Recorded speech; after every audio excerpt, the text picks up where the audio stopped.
Hello everyone, and welcome to Movie Snobs. I'm your host, Cameron Blanton, and the doctor is in, and things just might get a little strange. That's right, today we'll be talking about Doctor Strange. Now, since this movie is so new and fresh, I won't spoil the entire thing. So, the movie starts out with our hero, Stephen Strange, a surgeon, doing his job. He is incredibly cocky and thinks that there is no one better than him. He wishes to live forever by being remembered for his amazing work. He then gets ready for a fancy evening and gets in a car crash, destroying his hands. He goes to spend all of his fortune trying to repair them. And at one point, he goes to a mystic temple where he hears that they can restore limbs that have been paralyzed. Turns out it's actually magic. He decides to learn their ways from an immortal known as the Ancient One. She prepares Strange and her other students for a fight with an evil entity from the dark dimension known as Dormammu. So that's enough of the plot. Let's talk about the rest of the movie. This movie has some great moments in it, but it does have some flaws. I feel like Marvel could have spent a little longer on this one to make it better. Like, they seem to rely on the excuse, it's magic, we don't have to explain anything except by saying it's magic, instead of actually explaining the rules of this new form of power in the Marvel Universe. Like, the Sorcerer's weapons could choose them, and Doctor Strange got the Cape of Levitation.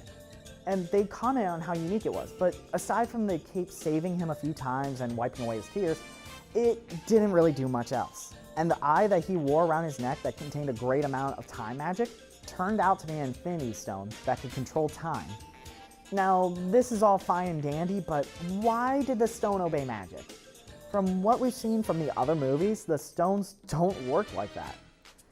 Of course, they had to make fun of his name throughout the entire movie. Because who couldn't resist that?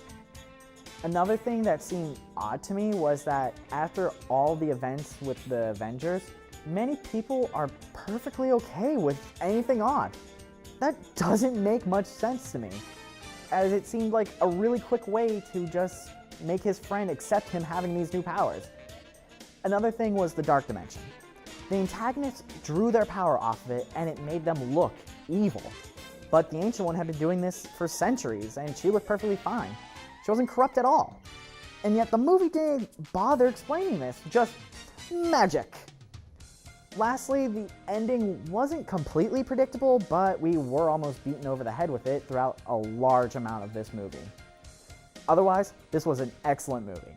Benedict Cumberbatch seemed to use parts of his personality as Sherlock Holmes to give the ego of Strange life.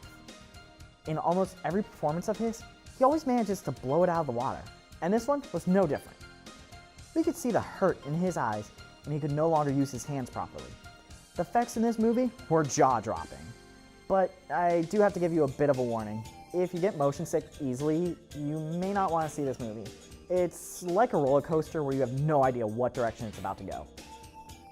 This movie seems to be one of the final pieces of the Infinity War. You're just another tiny, momentary speck within an indifferent universe. You think too little of yourself. Oh, you think you see through me, do you? Well, you don't. But I see through you!